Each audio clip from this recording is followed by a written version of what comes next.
Hei, salut și bine v-am găsit la un episod de Call of Duty Mobile. Astăzi vom încerca să... Adică nu vom încerca să facem make, vom da și noi match și vă voi arăta loadout-urile mele, pentru că da, nu vi le-am arătat. Deci avem un loadout cu Assault, unde folosesc Dead Zebra-ul și skin-ul ăsta. Și după cum vedeți, dacă mergem la Gunspeed, n-am levelat de mare pe el, dar e ok. Să vedem ce mai avem pe aici. Tactical Scope 4, ok, vreau chestia asta. Laserul îl vrem pe ăsta. Trebuie să ne locăm cu ceva.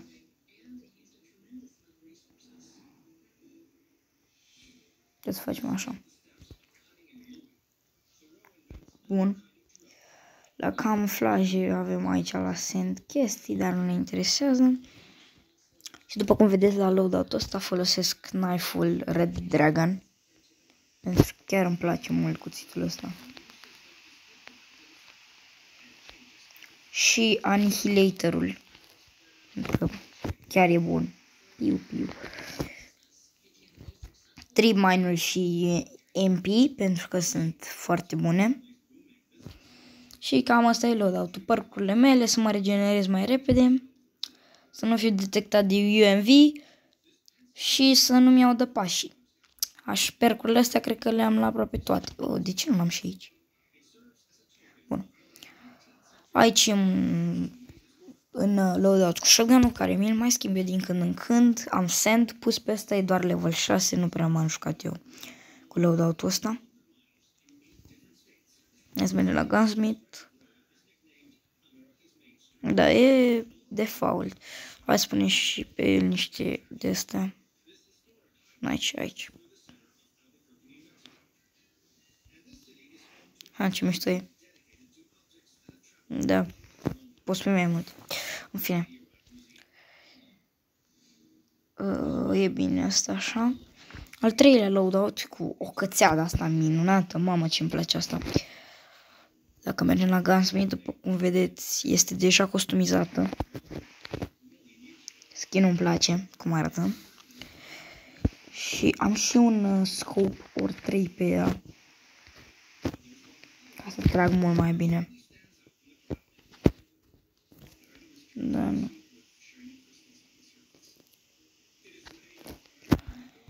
Cam asta e. Aici am un dead machine, aici am uitat să vă spun un Punisher. Sticky grenade-ul cu smoke-ul, la fel aici sticky cu smoke. Și trecem la următorul. Aici avem unul cu sniper. Dar aș vrea să schimb sniperul ăsta. Pentru că nu prea mă joc eu.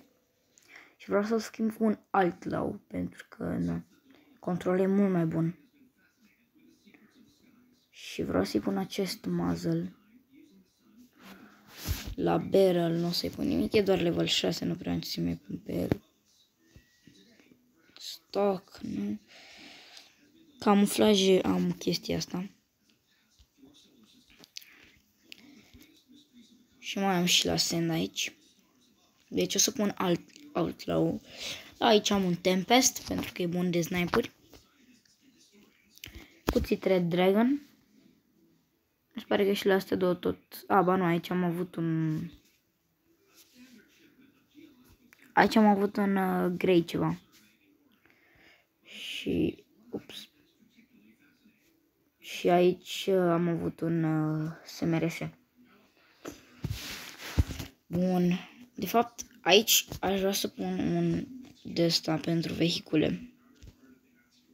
Pentru că îmi plac mai mult. Și uite, avem și camuflaje. Plated green. Ce mișto arată asta. Și mai avem astea. Și atât. Bun. Ăsta vi l-am prezat. Avem cu light machine gun, care le urăsc și Luca Pro le iubește. Deci, na. Avem un LMG, scrie sus. Halalele. Da, deci, ca să înțelegeți. Să ne înțelegem bine. RPG-ul E de 10 ori mai bun ca acest S36, dar am făcut unul cu RPD, cățeaua, și am făcut și unul cu un LMG mai normal, pentru că RPD-ul nu e neapărat un LMG normal, trebuie să înțelegeți. Da. Aici am Desert Snake Skin, am shield-ul, părcurile la fel și trecem la următorul. Aici avem deck-ul meu cu loadout-ul meu, doamne, deck-ul. Loadout-ul meu cu rusul, mă, să-i trag cu rusul pe asta, ce afă. Și nu înțeleg de ce nu mi-am pus cuțitul default. Cuțit? De ce ești default? A, nu e default, e... A, am înțeles. Se camuflează cu skin-ul, de-aia l-am pus așa. O să-l las așa. Adică uitați că de mișto se camuflează cu skin-ul. Cuțitul și rusul, uitați-vă la el. Și aici am pus un equalizer pentru că sunt niște de-astea destul de șmechere. Barcurile la fel. Aici am Molotov-ul, Molotov cocktail-ul și smoke. Aici avem pe Utica Bolt-ul, uitați-vă jos. Da, Utica Bolt-ul. Avem un Kilobolt Action. Level 11. Avem, stați așa că avem camuflaje noi. Ok, se potrivește, ce să mai zic. Mișto, mișto. Așa las, așa las. Suntem cu Scout 2, că de ce nu? Aici avem un SMRS, care nu înțeleg de ce ne-am pus un skin ca băiatul șmecher.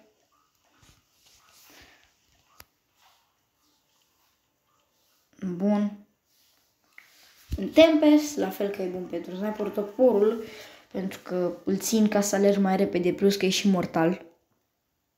Deci, na, se înțelege. 8, aici nu le-am făcut, ultimele 3 nu le-am făcut pentru că n-ar rost, deci, na. Haideți să dăm și un match de Pine. A, uite-l pe Luca Pro.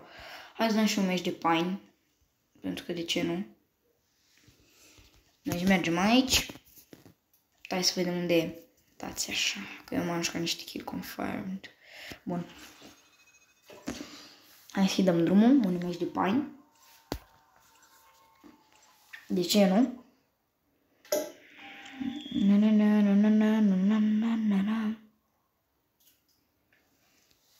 O să jucăm mai multe loadout-uri și dacă pierd nu mă judecați. Vă rog frumos. Ok, mamă. Gata, frate, să vedeți. Depinde de cât de des o să mor așa, o să-mi schimb. Ok, hai că scopul ăsta chiar e bun. My God, cât mărește. E ori 4.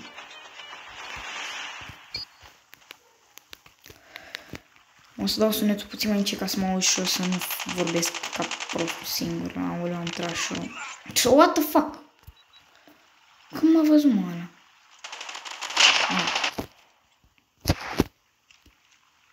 No, what? Fuck this game. What the? Ce handicap, frate.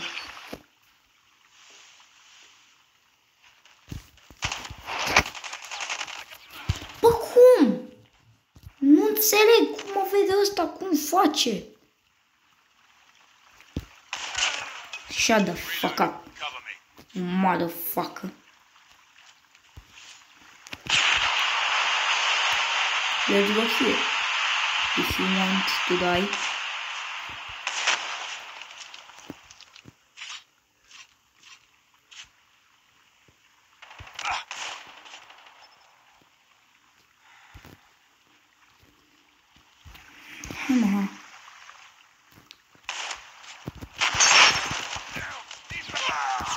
Morți, mătii, că nu pot să fac shotgun-ul pe asta.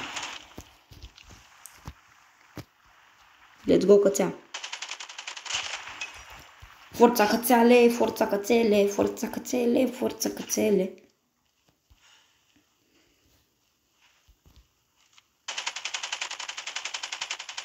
E un default noob care nu știe mapa.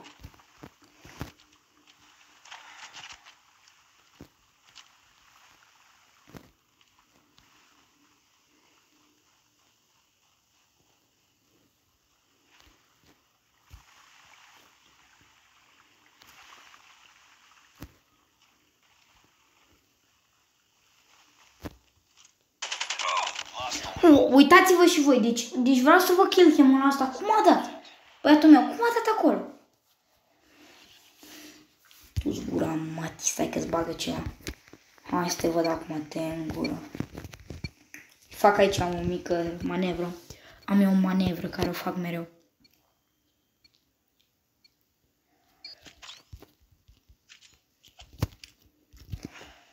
Hai vino, hai vino. Hai vii, hai vii. Hai vii. Hai mai curaj, hai mai curaj. Hai mai curaj. Uitați-vă sus, eu am luat punctul, el n-a luat. Eu nu am deloc punct.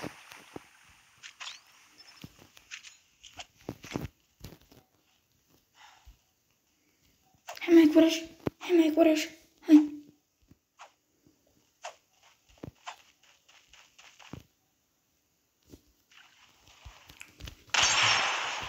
What do you want, motherfucker? What do you want?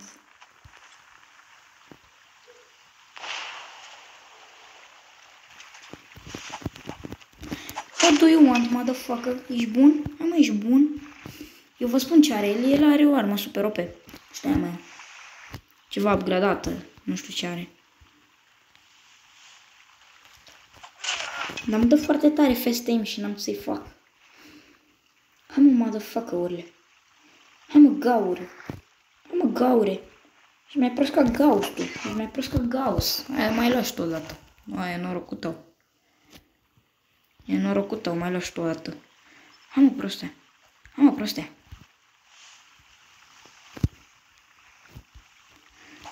Nu te dai șmecher. Hai mă, hai. Hai mă, hai. Ce-i asta? Bă, prietene. Ce-i asta? What? Să-mi explici și mie cineva ce a fost aia. M-a scos a... Tu-ți guna, măt, că mă bate ăsta.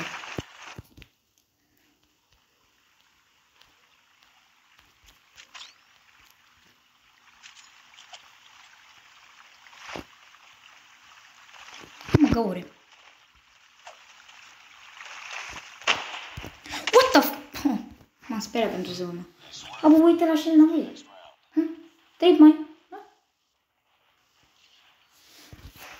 Sună lui Gaure. Hai mă, Gaure. Mai șmecher, Gaure? Arată în gură. RPD.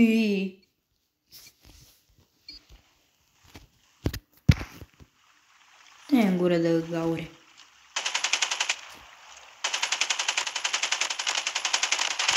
Hai mă, mă faci la cățea? Mă faci la cățea? Hai mă, mă faci la cățea? Zi-mă la cățea, mă faci? Mă faci mă la cățea? Mă faci mă la cățea? Hai mă, Gaure. Te-ai potolit? Gata, Gaure? Nu mai târțe?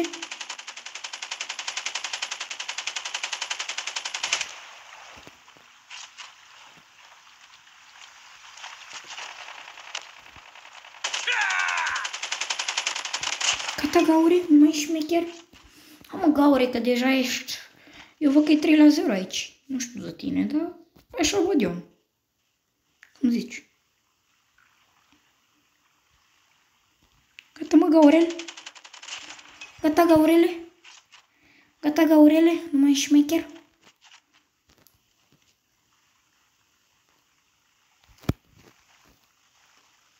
Gaurele, vezi că te-ai pus cu cine nu trebuie. Te-ai pus cu Andrei R52. Și cine sunt eu? Ia caută. Search în YouTube. Andrei R52. Ia zic, Gaure, gata? Te mai pui cu Andrei R52? Ia zic că nu. Ești un Gaure prost, da. Ia să te abonezi la mine, că ai pierdut. Să te abonezi la mine, Gaure. Hai, abonează-te la mine, hai. Hai, abonează-te la mine, abonează-te la mine, abonează-te la mine, abonează-te la mine. Am, te abonezi să fac și o 20 de abonați? Nu te abonezi, că ești foarte tu, Gaure. Dar, oameni buni, cred că cam atât a fost cu acest episod de Call of Duty Mobile. Sper că v-a plăcut. Dați un like, abonați-vă și la Luca Pro, că și el joacă foarte bine. Iar noi ne vom vedea data viitoare, când gaurile se va abona la noi. La revedere!